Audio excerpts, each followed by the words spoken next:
sa sukang Proudly Pinoy. Para itong nyog sa unang tingin, pero ang mga bunga maliliit at kumpol-kumpol. Sa Ingles, sugar palm. In short, puno ito ng kaong.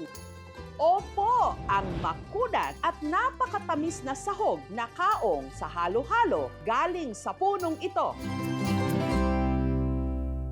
Pero dito sa Kaong Capital of the Philippines, ang bayan ng Indang sa Cavite, kilala ito sa tawag na irok.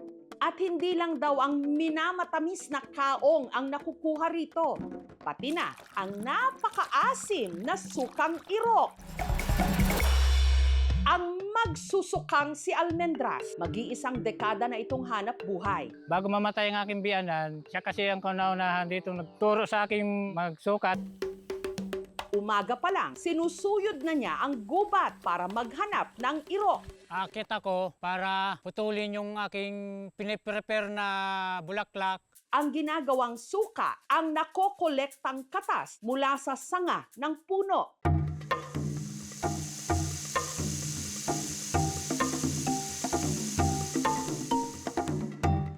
Ito po ay magiging brown kapag siya pwede nang pukpukan para tumagas ang tuba.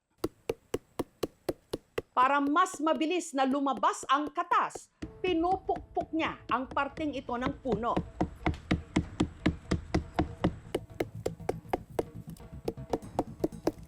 Ito ang nagbibigay ng hudyat na ang insekto para malaman namin na siya ay mabango na. Kailangang inaalog-alog din daw ang bulaklak. Para lalong kumatas, lalabas kanyang tuba.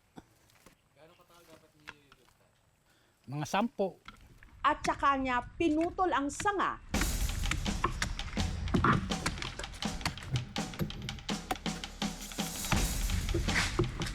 Sa pinagputulan ng sanga, unti-unting lalabas ang katas ng irok o yung tinatawag nilang tuba.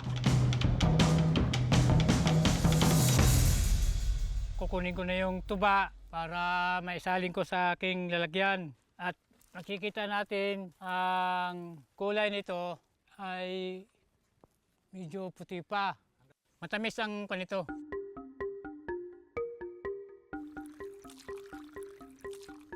Ang mga nakolektang tuba, ibinuhos niya sa tapayan o bangang ito. Itong tapayan na ito ay binigay sa akin ng biyanan ko. Tansya ko, nasa 8 years old na. Iimbak niya ito sa loob ng 1 buwan hanggang sa ito'y maging sukang irok na ibibenta 35 pesos kada 1.5 litro. Ang lutong adobo ng misis ni Almendras mas lalo raw sumasarap kapag ginamitan ng sukang irok.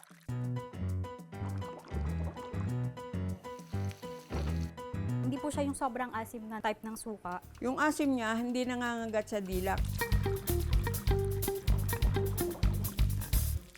Dito naman sa Bayawan City sa Negros Oriental, ang kanilang suka hinuhukay lang sa lupa. Kaya ang tawag nila rito, linubong. Ibig sabihin, inilibing. Ang paggawa nito, hindi ibinabaon sa limot ng 72 anyos ng si Lola Hulpa. Nagsugod ko gama sa suka, 15 pa. Nandito dapit doon, kaus-us na diya. At tuwing Biyernes Santo lang daw niya ito ginagawa. Maglubong migsuka, alas 12. Ayun, tambal, tambal sa kuan, panghaplas. Pero ipapakita niya ngayon ang proseso ng paggawa ng linubong kahit hindi pa mahal na araw. Ang nakolektang tuba, isinilid ni Lola Hulpa sa mga bote ng alak. Ngayon, putos yung plastic para di mahugaw. Sunod siyang nagpahukay sa lupa. Tuhod na ba nakalalom?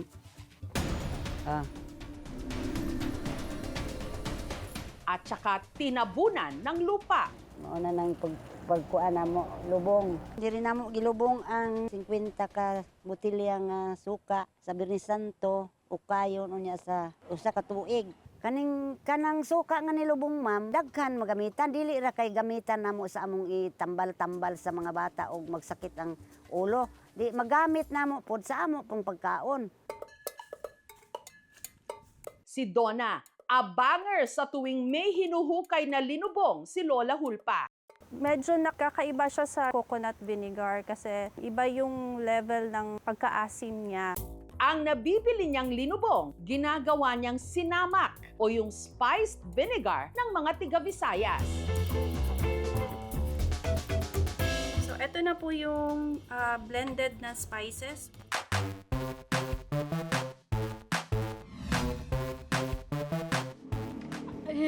Iba talaga yung lasa pag nilibing na suka. Naubuhon ko sa kay Putik Aslom. Pero hindi lang daw masarap ang linubong. Kapag ipinahid daw sa balat, pinaniniwalaang nakagagaling din. Amo po ning ginahaplas sa mga sakit-sakit sa lawas, pareho og lana. Wala talaga basehan or mga studies talaga na once na pinahid ang suka doon sa ating katawan, no, ay gagaling tayo nito, no. Pero once kasi na ininom natin yung suka mismo, meron talagang antioxidants ito. Pero kung suka ang pag-uusapan, pahuhuli ba dyan ang pambato ng tinaguriang vinegar capital ng Pilipinas, ang bayan ng Paumbong sa Bulacan? At ang ipinagmamalaki nila rito, ano pa kundi ang kanilang sukang paumbong. Isa sa institusyon na kung maituring sa paggawa nito, si Lolo Rodolfo, na 6 na dekada nang gumagawa nito. Mga 10 taon ako nung ako magsimula rin. Ang tatay ko ang nagturo sa akin ng lahat na yan. Ang nagpapa-espesyal daw sa kanilang suka ang gamit nilang tuba na hindi nagmula sa nyog o tubo, kundi sa nipa. Bago sila mangolekta ng tuba, ang puno, kailangan daw munang sipa-sipain. Mga 10 sipa yun. Saka hagod ako rin mga ganun para yung katas niya makyat dito. Pagitan 3 araw, sisipain muli yun. Pag abot ng 1 buwan, pwede nang lagutin, putulin.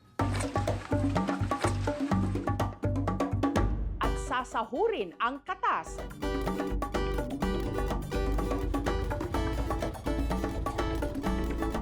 Ang mga nakolektang katas, iiimbak sa mga banga sa loob ng 3 hanggang 6 na buwan.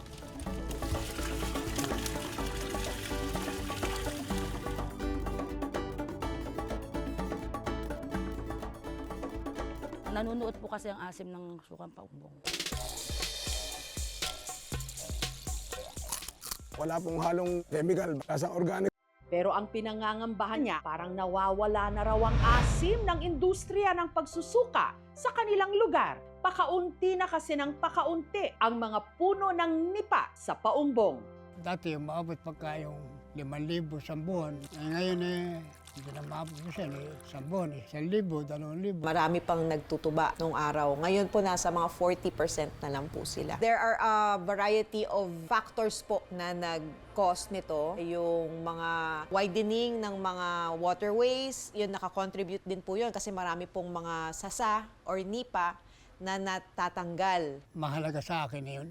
Kasi katulad ngayon, yun lang ang nagiging hanap buhay ko.